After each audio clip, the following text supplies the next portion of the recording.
How to log in into Grammarly account. Let's get started. First of all, open up any web browser that you are comfortable with in your laptop or in your desktop.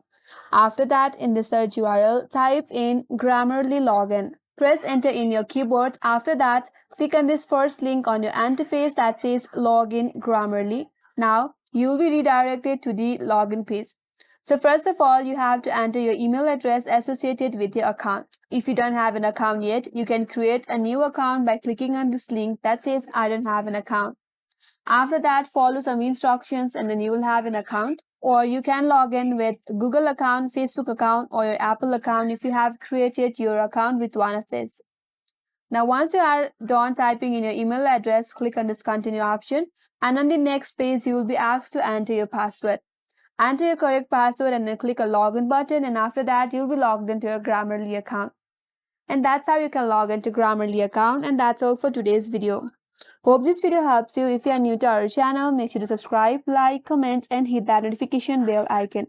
Thanks for watching and I will see you on the next video.